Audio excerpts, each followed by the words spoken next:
This is more of a defensive build as it was my first solo GM. What we've got here is Elemental Shards works with Glacial Harvest and Whisper of Conduction to create Stasis Shards, turn them into wells, and pull them to me. Then Elemental Charge turns that into stacks of Charged with Light to fuel Protective Light. I'm also running Taking Charge and Shield Break Charge just to make sure. If you're not running either 60 plus Resilience or an Arc or Sniper Resist mod on your chest, snipers will one-shot you. I'd highly recommend Arc Resist if you have an Arc chest, as snipers use arc damage and it'll provide similar results while also providing defenses against the rest of the arc damage in the run, which there is a lot of. Resonant Siphon did a lot of work in a couple sections here. Bring an auto rifle with range. I went with this Braytech because it also has Vorpal. The Monarque all but trivializes the overloads and the swarm. I read that the boss doesn't count as a strike boss, so machine guns don't suffer the usual amount of damage fall off. I can't say for sure if it's still true, but more to the point, there are more arc and void shields than solar in this run. Right into it, you'll want to be ready to jump on your Sparrow the moment you can move so that the dropships don't have a chance to bring in reinforcements before you've passed. That being said, I also lost more runs in the first 16 seconds of this Nightfall than to everything else combined. The enemies that are already there seem to be in random places. Getting too close to any of them will pull aggro, and if anything so much as looks at you, you're back to orbit. This may take a few tries, but I think it's still faster to try until you make it than it is to fight your way through. There is an overload at the end, but you can skip it and still get platinum. In this next room, once you clear out enough of them, a barrier champion is going to come down the hall. It does a lot of damage.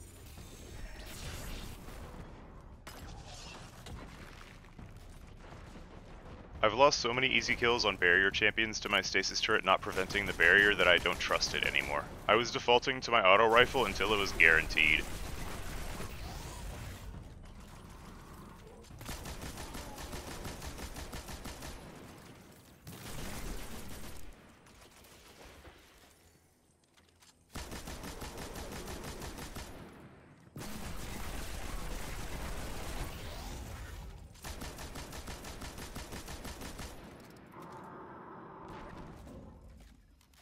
This is where Resonant Siphon starts doing some work.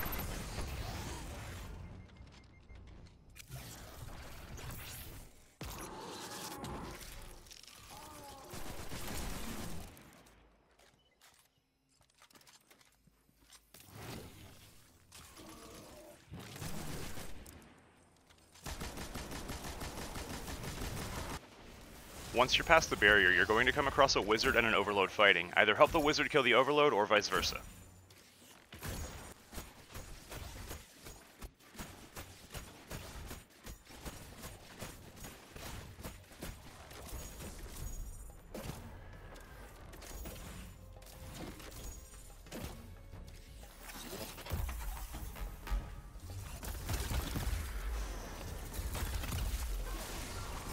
Once you go up the steps right here, some thralls are going to spawn in a doorway on the left side of this room and try to flank you.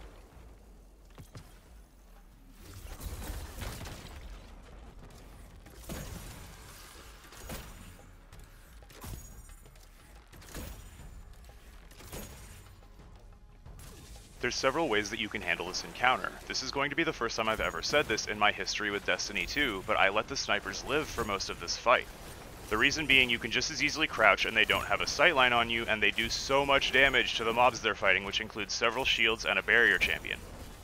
But it seems match game also applies to enemy attacks. The solar damage from the overload does big damage to the wizard's solar shield, the arc damage from the snipers helps with the knights, so on and so forth. This means if you didn't bring solar, save the overload for last for the wizard shields.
If you end up aggroing more of the room than you intended, you can back off a little so they retarget each other.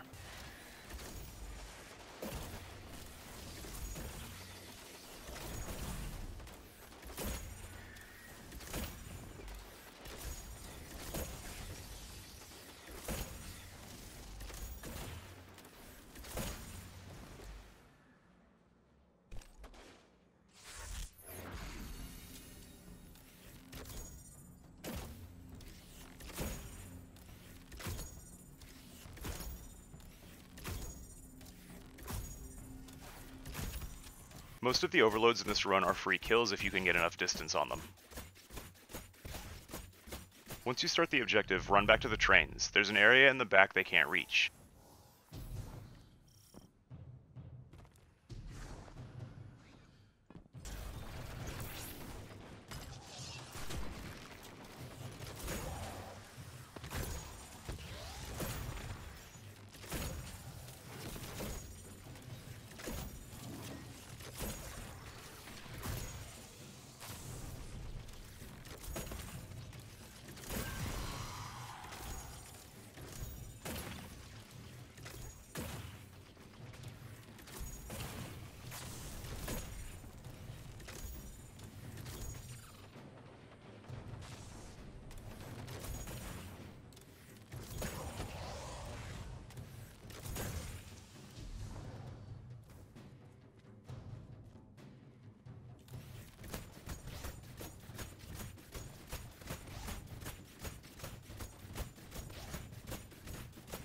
Every wave is going to come with snipers on this walkway to the left.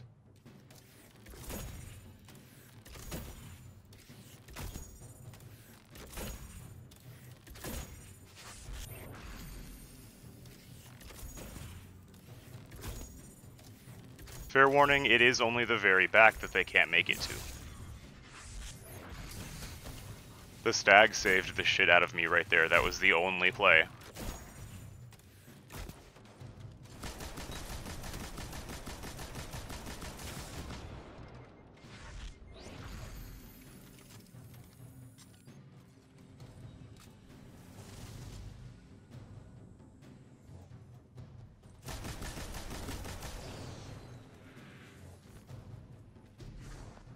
After step 1 of the objective, shit gets wild.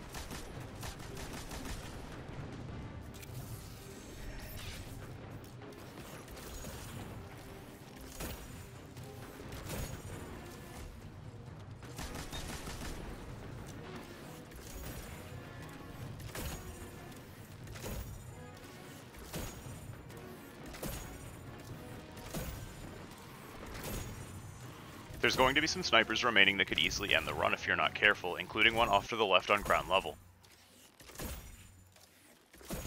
After one more overload, you arrive at an open area. Snipers first. There's 2 on a roof right in front of the door, another 2 on a roof to the mid-right, and 1 on a roof to the immediate far left.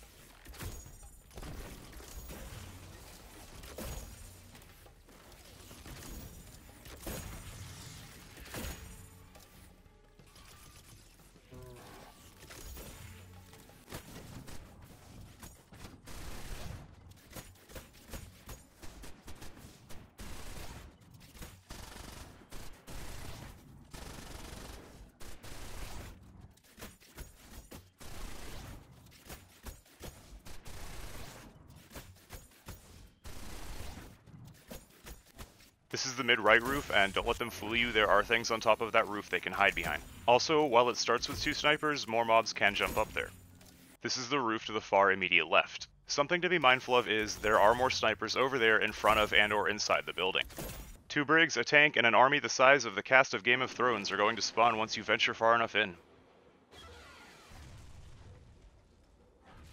They both have a pretty wide range of movement, so it's easier to take the one on the right first. Keep in mind that once the chest plate comes off, they switch to nukes.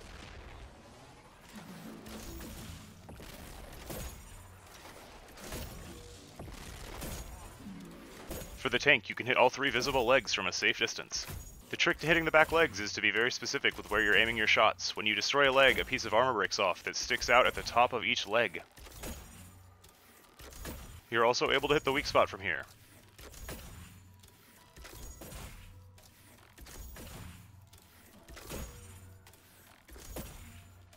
The rest of this room is mostly cleanup. The distance makes the overloads free real estate, and in my runs, the barrier servitor hasn't done them a whole lot of favors.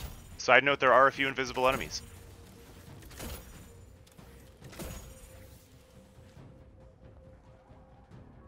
I hear you over there.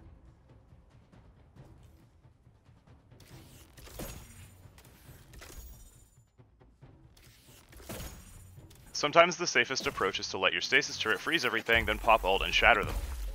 Also, the shatter damage from your ult doesn't seem to care if the barrier servitor is covering them.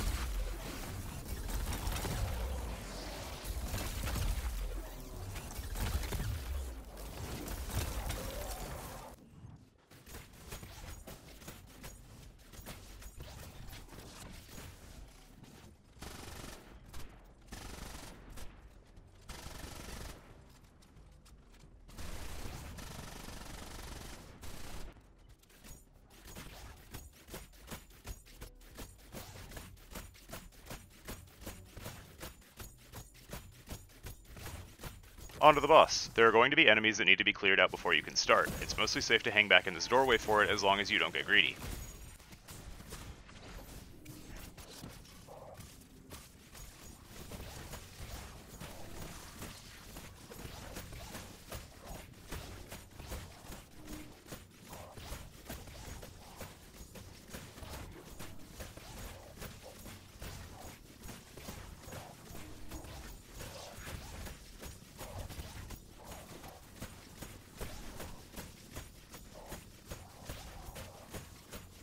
For the boss itself, this room to the left is going to be your safe zone. This little corner in the back is your emergency spot.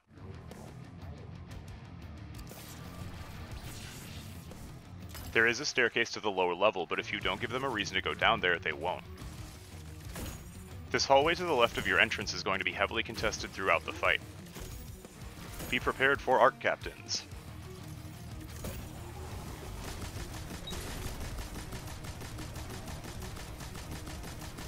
If you're going to take shots at the boss from the safety of this room, the only way you're going to land a shot is by aiming at the outer edge of their hitbox, otherwise bullet magnetism is going to pull the arrow to the weak spot in the center.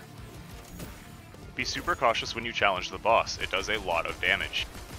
If it teleports away, adds are coming.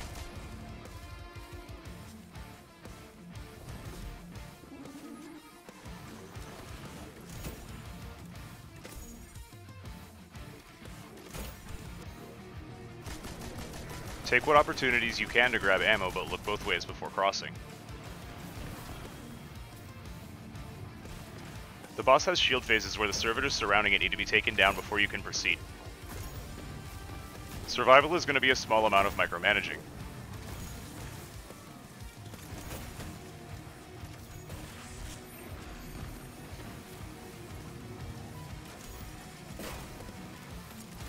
You can get line of sight on every servitor from this room though.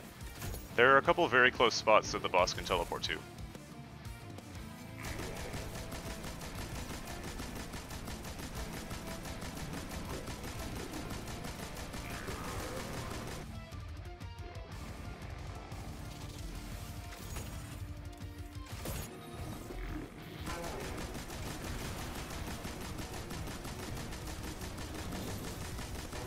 Overload champions start coming at the second immune phase. If you're running Resonance Siphon, you can farm Stasis turrets off them while you clear everything else out.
Useful side note about Warlock Stasis ult. Right-click does damage to everything in range, and can be utilized as a sort of radar to gain some perspective on where things can ambush you from. The takeaway from this ult was to be cautious as there's 2 invisible mobs up the staircase.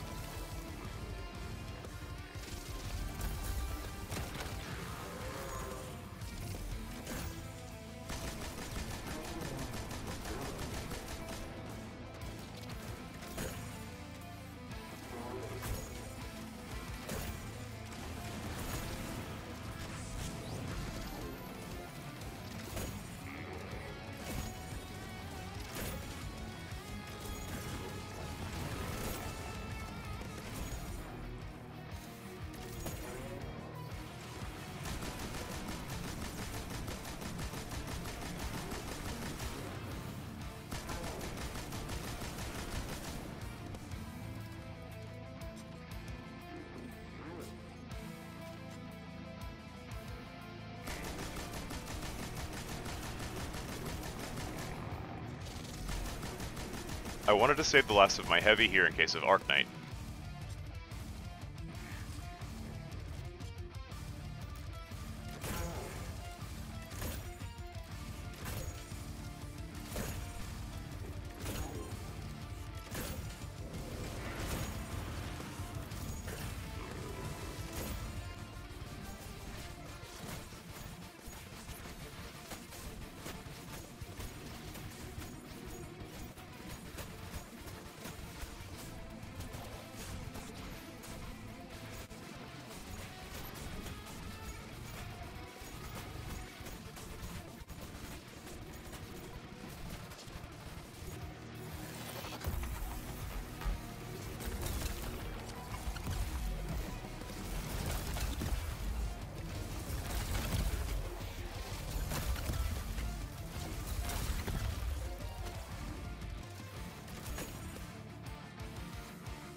That's a nope. That giant pile of loot do be looking kinda tempting though.